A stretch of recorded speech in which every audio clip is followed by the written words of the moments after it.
If we're gonna be at CES, we might as well check out the toys. And I'm not talking Legos, but we are staying bricked up. I'm not here to kink shame anyone either, but we're gonna check out these toys and show y'all what it's all about.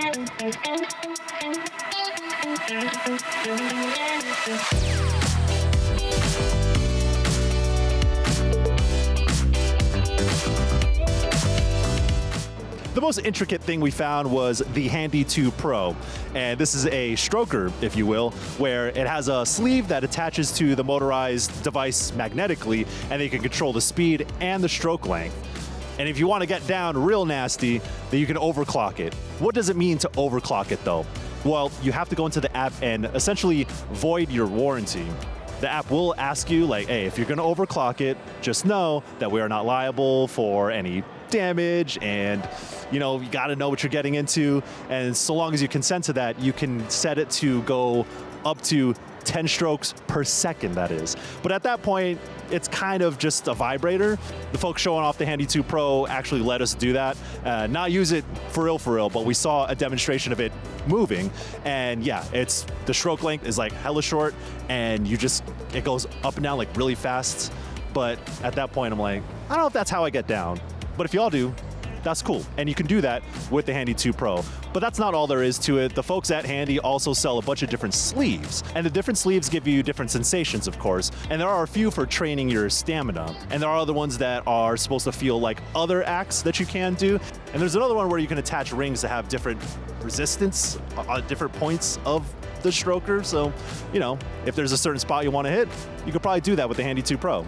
And like many of the devices that we've seen here and in recent years, you can connect them remotely. And honestly, for long distance relationships, it is kind of a nice perk. I'm not gonna lie, one of the more interesting things about the Handy 2 Pro as well is that you can sync it up to video. Now, I tested it myself with a Safe for Work demo. And I put on a VR headset, and we have like one of those head scratcher things, but I put my knee against it. So the demo had a woman moving the head scratcher thing on your knee. And so I was looking down with the VR headset, and it was almost synced one-to-one.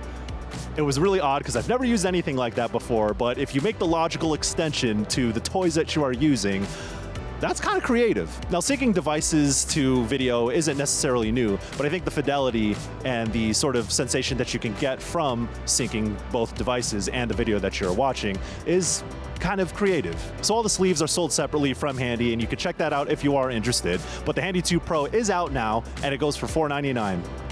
Tag your friend. We also saw some gaming-related stuff from the folks at MotorBunny. There is a USB-C attachment that you could plug into a controller, and it'll read the vibrations and the gyroscopic motion controls to then send signals to other devices that connect through MotorBunny and the Fluffer app. But you can also pair them directly, so you don't have to mess with any settings or anything. But you can customize the sensation, speed, intensity, all that.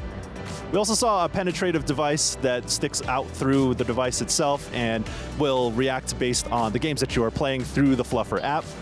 And that thing can get really intense. But overall, these are creative ways to integrate gaming in your private life.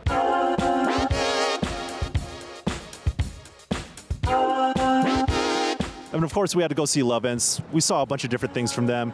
There's an anime AI companion avatar thing, but we got to see the demo, and it's a little primitive.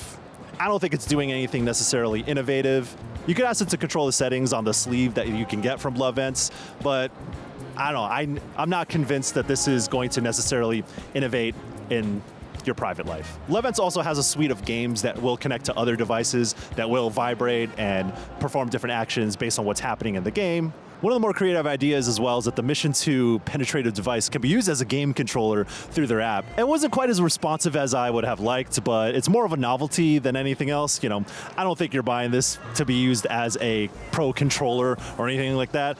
But hey, if you can figure out a way to up your game, more power to you. But like many of Lovense's devices, if you're in a long-distance relationship, this is a nice way to keep things spicy. Trust me, we covered so much more here at CES, so here's a tip. Stick with IGN.com for all your coverage at CES 2026.